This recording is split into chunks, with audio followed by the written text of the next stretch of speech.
Greetings for today. This is Panish Chakravarti. The purpose of this video presentation is to showcase a new engineering idea as part of Electronics for You Design Contest 2013.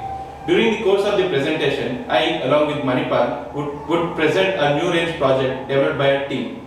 Our idea is to design and develop a robotic arm controlled by a PS2 mouse without the help of the computer, and we are happy to inform you that we were successful in designing it.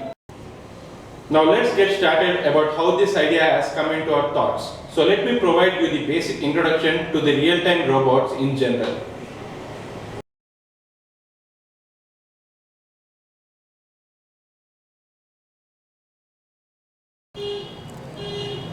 We now present three main objectives. 1. Reducing the complexity of the mechanism. 2. Interfacing the robotic arm and other devices with the help of the PS2 mouse. 3. Making the system mechanism simple and easy to understand.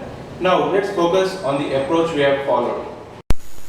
PS2 device here is a PS2 mouse. The data from the PS2 mouse is fed to the controller via an interfacing unit. The control logics are determined as per the requirement, and so they are manipulated at the controller, and hence it drives the robotic arm. We chose aluminum for the entire body due to its well-known advantages. We have started our project with aluminum sheets, followed the fieldwork under the mechanical structure, and hence we could make the final look possible. The appreciable part is that entire structure is made by us right from the scratch. Powder coating has added much flavor and provided its insulating property to the aluminum metal. The table lists out the most of the components which we have used. Coming to the technical aspects, we had first look at the data sheet of the PS2 mouse regarding the current and voltage specifications and designed our circuitry.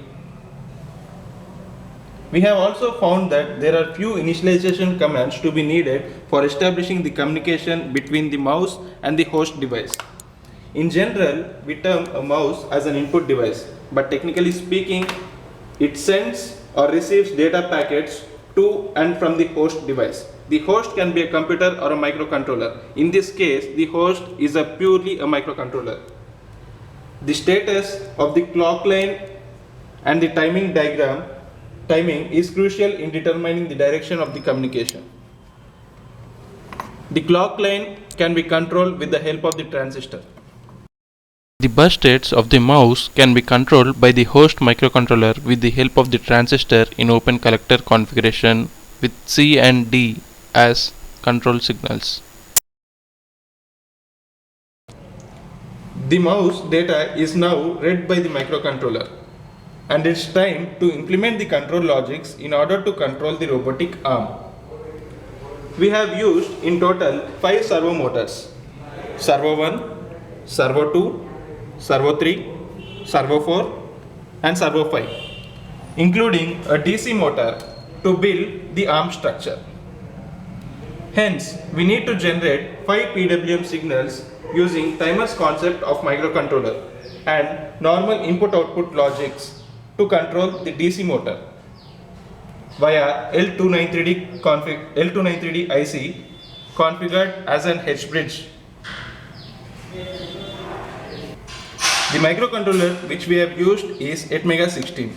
The limitation we have here is that this microcontroller can support only 2 PWM channels, and we are in need of controlling 5 servo motors independently. So we have established 2 slave microcontrollers under one master microcontroller. The communication between the master and the 2 slaves is established through SPI communication, which is one of the fast and reliable communication given. Depending upon the mouse events scanned by the microcontroller, we generate the pulses of 5 volts 50 Hz PWM signals to drive the respective servo motors. And this is a continuous process wherein we scan the mouse events and instruct the robot to act accordingly, to pick up or put down.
this is Manipal. So far Funny has given you an introduction about the robotic arm, its design, construction and working.